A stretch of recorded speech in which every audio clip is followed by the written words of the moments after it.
Imagine a society trapped in a fire. Okay. But this isn't a fire that burns you to ash, so your suffering just ends. Right. Doesn't finish the job. Exactly. And it doesn't cool down or lighten up either. Right. The people inside this system are subjected to this absolute unrelenting agony, and they reach a point where they actually wish for the system to just die. They want it to collapse completely. Yeah, just to be finished with it. But it doesn't. The torment simply sustains itself endlessly. Yeah. Now, when you hear imagery like that, our modern reflex is to, immediately file it away under theology. Oh, absolutely. You think of Right. an afterlife. Right. A cosmic courtroom, a divine judge handing down this supernatural punishment for your sins. But we're looking at Allama Parwez's lecture on Surah Fatir today, specifically Surah 35, Ayat 36, and he completely dismantles that theological framing. He really does. He takes that exact theological nightmare and drops it right into the middle of modern economics. Yeah, it's a socioeconomic thesis. He's arguing this is the law of irreversible consequence. He's basically mapping the architecture of civilizational collapse. By stripping away all that mysticism and re-examining the linguistic roots of the text, he presents this chillingly rational picture of cause and effect. Which is wild to think about. It is.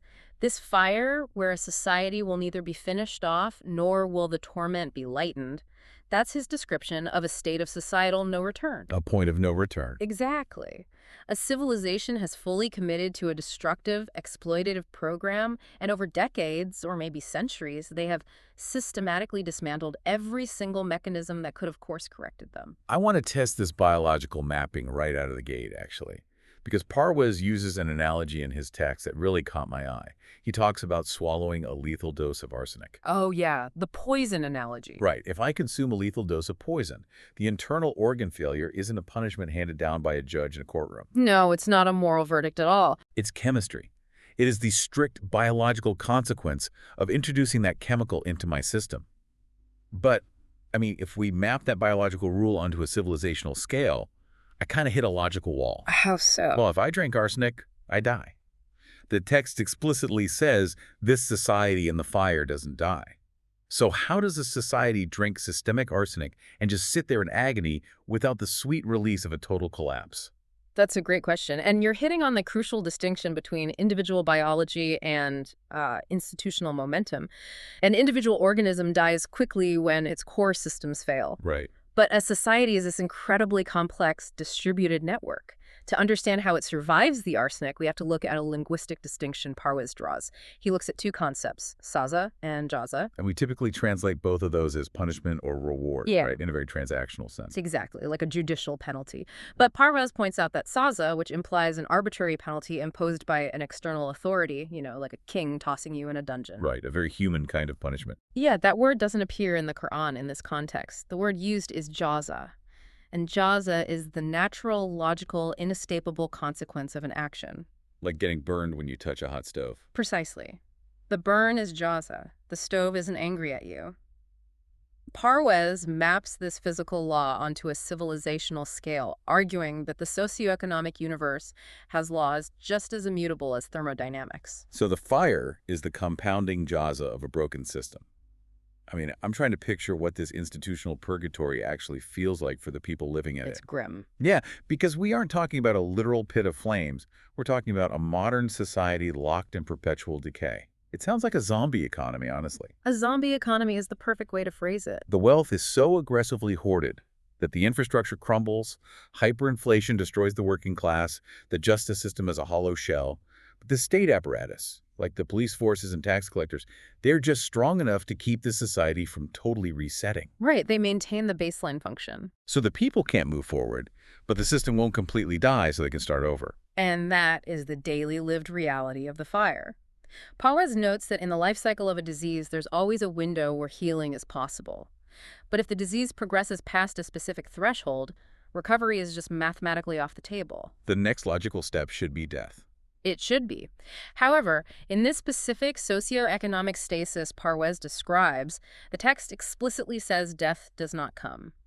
He references other verses describing a state where death appears to come from every side, but the society does not die. It just drags on. It drags on. The exploitation has become so entrenched, the gears of the machine so thoroughly rusted, that the system just grinds along. It consumes the remaining life force of its citizens just to maintain its own agonizing stasis. You know what this reminds me of? The late Roman Republic right before the Empire. Oh, the latifundia. Exactly. The wealthy patricians bought up all the farmland, creating these massive mega estates, and the regular working-class farmers were pushed into the city, essentially becoming this permanent, starving underclass. A completely unsustainable model. Utterly unsustainable. The Republic was structurally dead. It couldn't function. But it didn't just blink out of existence. It dragged on for decades in this brutal, violent political stasis. And Parvez makes this fascinating point that the universe doesn't possess human emotions like spite or revenge.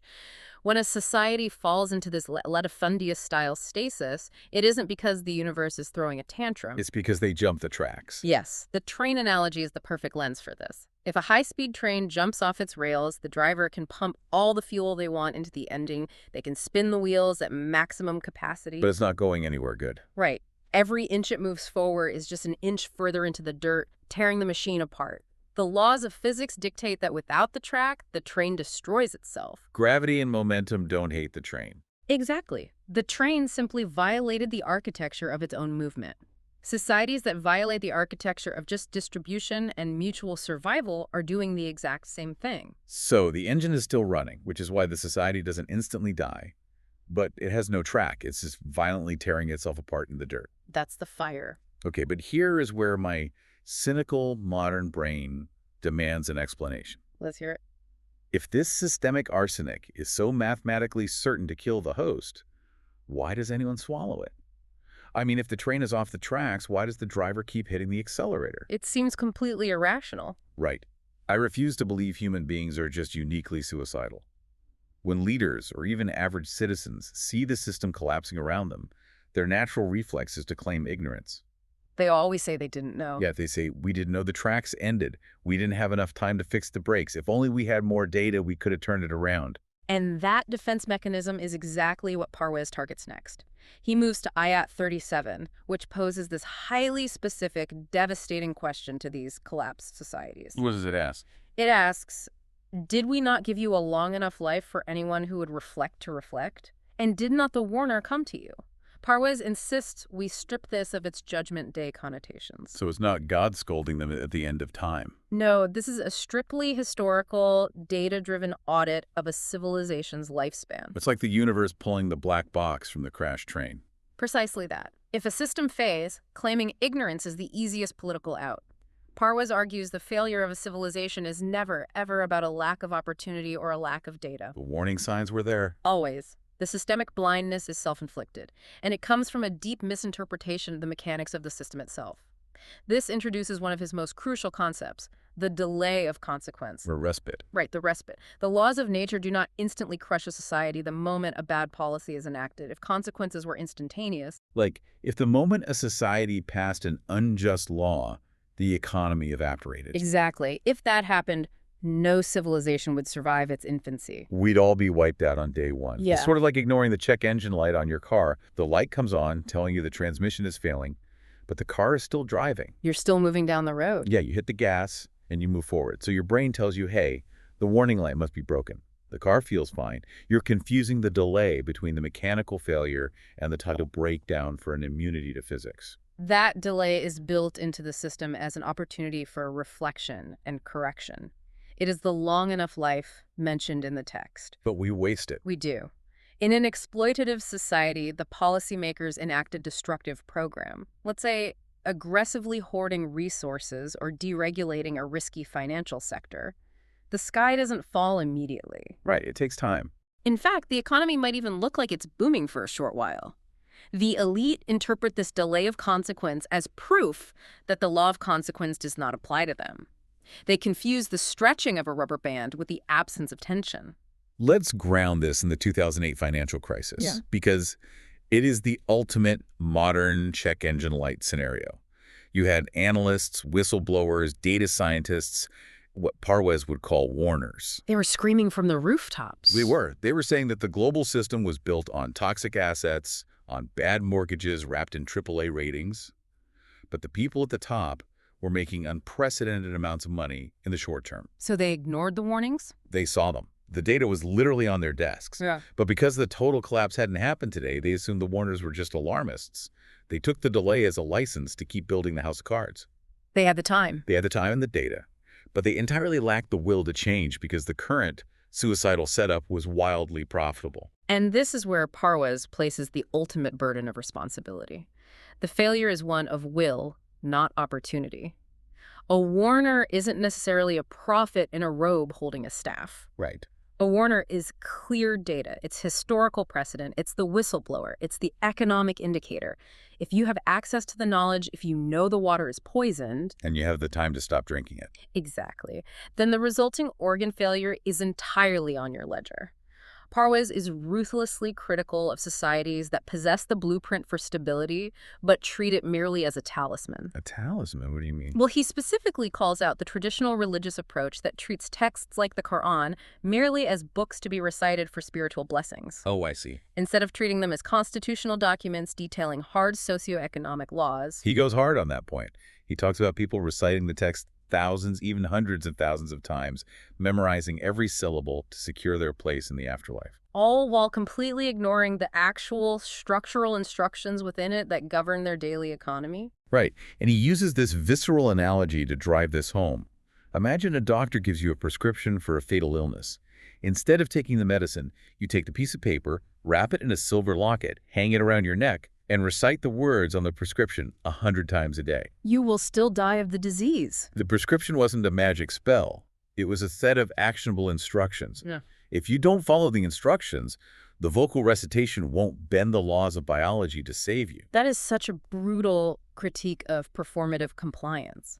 And it scales up perfectly to the civilizational level. You can have the Constitution, you can have the regulatory bodies, you can have the human rights charters framed on the wall of your government buildings. But if you don't implement the structural changes required, You are just burning through your unrenewable delay. You're wearing the prescription around your neck while the disease eats your organs. wow, it forces you to confront the heavy burden of knowledge.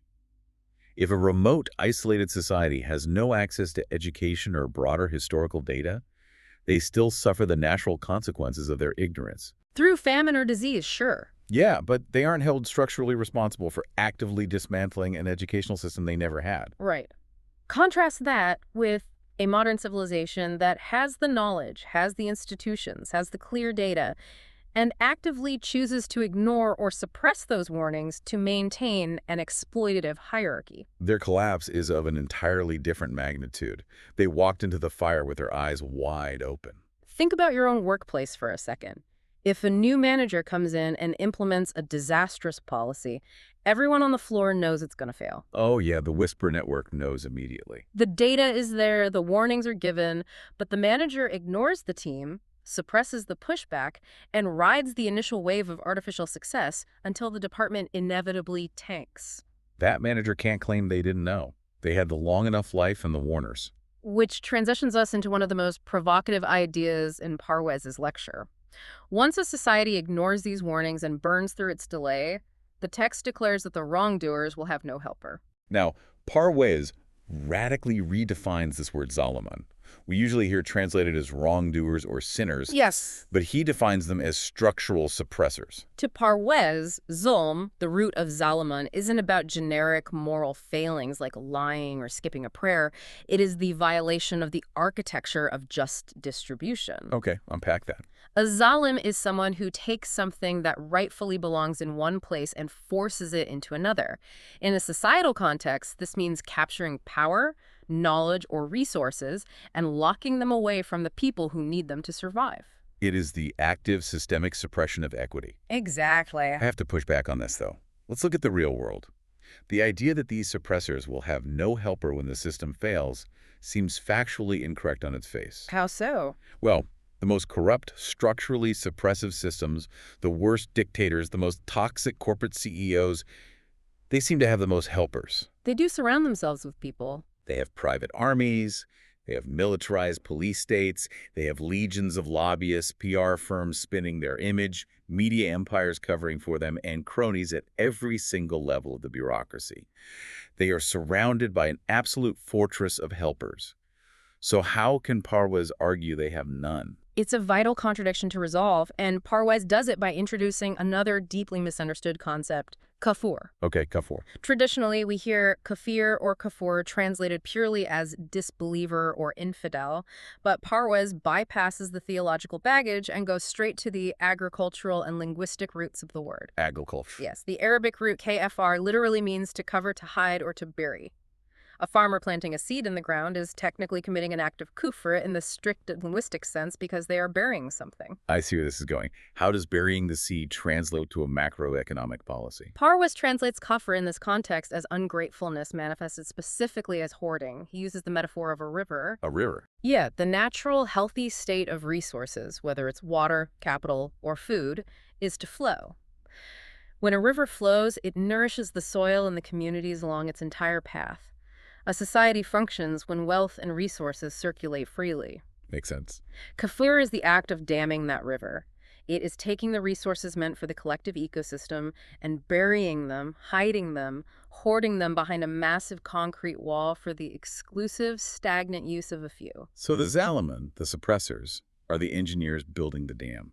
And the act of hoarding all that water, starving the valley below to build a private lake, is kafur. Yes. Now, let's revisit your pushback about the suppressors having an army of helpers.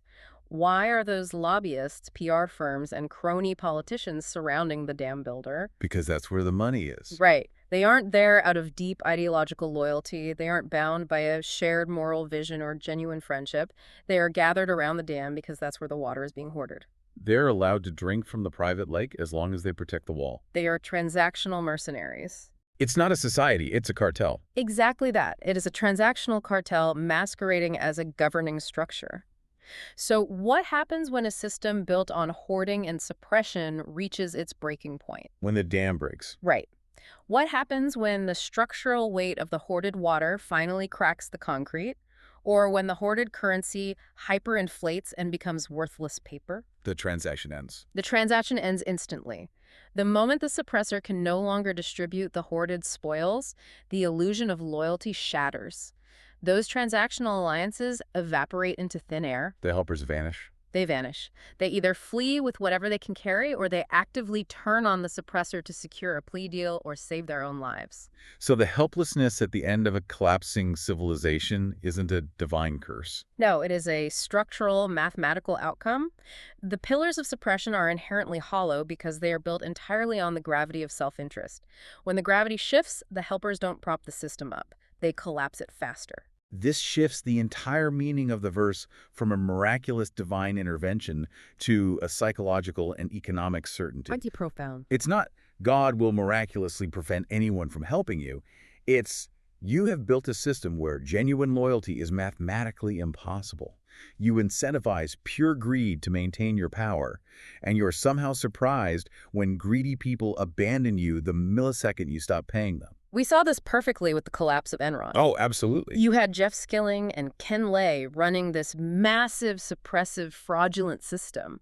They were surrounded by executives who nodded at every meeting, accountants who signed off on every lie, lawyers who defended every move. They had a fortress of helpers. But the second the stock tanked and the subpoenas went out, every single one of those loyal helpers cut an immunity deal and testified against the leadership. They had no helpers. The Enron collapse is a flawless micro-model of Parwes's macro theory. Parwes argues that in a just society where resources flow freely like the river, people are bound by mutual survival. They protect the river. Right. If a crisis hits that society, the people band together to defend it because it is their system. It sustains their families. It nourishes them. But in a hoarded, suppressive society, the starving underclass below the dam has zero incentive to save the wall that's killing them. And the crony class on top of the dam only protects it as long as the check's clear. The moment it ceases to be profitable, the suppressor finds themselves utterly historically alone. This brings us to the final and perhaps most terrifying architectural pillar of Parwes's argument. It's the closing verses of the chapter where the text declares that the system or Allah knows what the heavens and earth conceal and what the hearts hold. Now, to a modern secular ear, knowing what the hearts hold sounds like Big Brother. It sounds like surveillance. It sounds like supernatural telepathy or divine surveillance. Uh-huh. But if we're sticking to Parwes's strict socioeconomic thesis, Hmm. He has to be talking about loopholes, right? He's saying the math of the universe can't be audited or bribed. You've hit the core of his thesis. He strips away the mystical surveillance imagery and presents this as the ultimate closure of every hidden advantage. It's the declaration that the universe's socioeconomic ledger is perfectly, terrifyingly airtight. Which goes against everything we're taught. It does. In human systems, we are conditioned to believe in loopholes.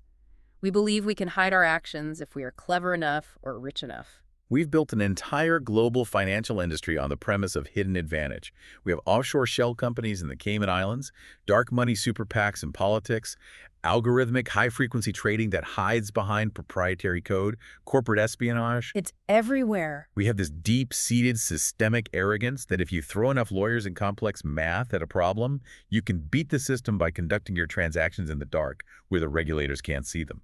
But Parwez argues that while you can hide your transactions from the SEC or human regulators, you cannot hide them from the structural system of cause and effect. The universe doesn't have an offshore account.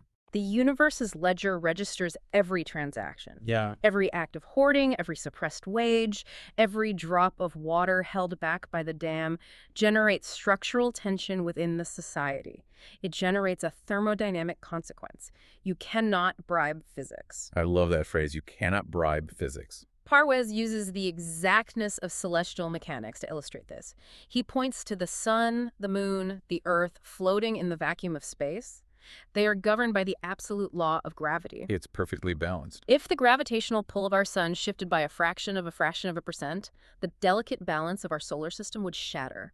Planets would violently collide. Life would end. The physical universe demands and operates on absolute mathematical precision. And his argument is that the socioeconomic laws of cause and effect are just as exact as the gravitational pull of the sun. Yes, they just operate on a longer timeline, which brings us back to the delay of consequence. Because we don't see the societal collision the very next morning, we arrogantly assume the law of gravity doesn't apply to our hidden offshore accounts or our secret political backroom deals. We think what happens in the dark stays in the dark. But Parwez says the ledger is complete. The structural tension is building, milliliter by milliliter, behind the dam. The system knows what the Earth conceals because the system is mathematically reacting to it. The consequences are quietly compounding in the dark. Let's play this out as a thought experiment. What does a society's behavior look like when it genuinely internalizes this? When the leaders and the citizens truly believe that no transaction is hidden. That's the paradigm shift. Not in a paranoid, we are being watched by cameras way, but in a deeply rational cause and effect is absolute way. It fundamentally rewrites their entire relationship with power, risk, and resources. If you truly believe that every act of exploitation mathematically guarantees a proportional structural collapse, that the ledger will balance itself with your society's blood, then hoarding becomes utterly irrational. Oppression ceases to be a tool for power and reveals itself as a tool for self-destruction.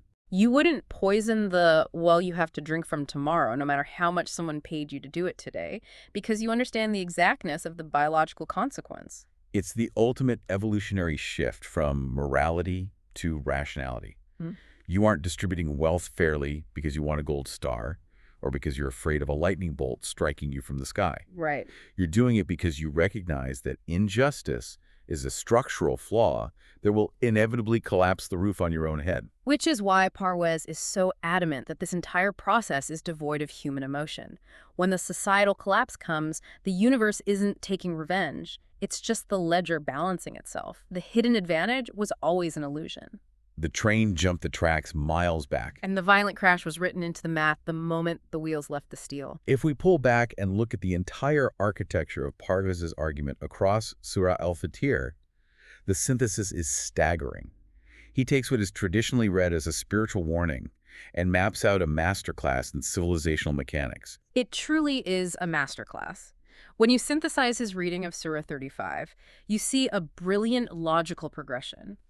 It begins by establishing the originator, the creation of a self-sustaining system fueled by natural forces, by knowledge, by the free flow of resources, like rain nourishing dead earth. And then it maps the resistance. Then it meticulously maps the forces that resist this system, the hoarding of Kafur, the suppressive structures of the Zaliman, and the false performative ideologies that treat actionable civilizational blueprints as magic spells. The dam builders and the talisman wearers. And it culminates in this final, inescapable audit, the closure of every loophole, the point of no return where the transactional alliances evaporate into dust, and the society is left in the perpetual fire of its own making. It's sobering. Parwez's ultimate message is deeply grounded in the physical world. Yeah. He explicitly points to archaeology. Yeah. He says, go look at the physical ruins of past civilizations. Walk through their destroyed cities. Look at the data. These were societies that had more wealth, more manpower, and larger armies than you do, but they were mathematically erased by their own flawed architectures. It's a rational call to action for anyone willing to read the data.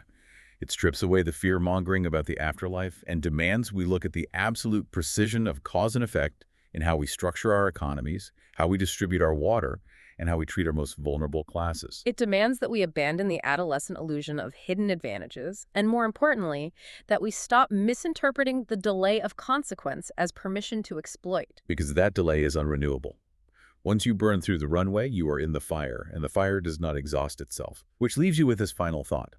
If the delay between a destructive action and its consequence is simply an audit of opportunity, look at the systems around you today. Look at the global economy, the political structures, your own workplace. How do you distinguish between a society that is genuinely stable and one that is simply burning through its final unrenewable delay before the point of no return?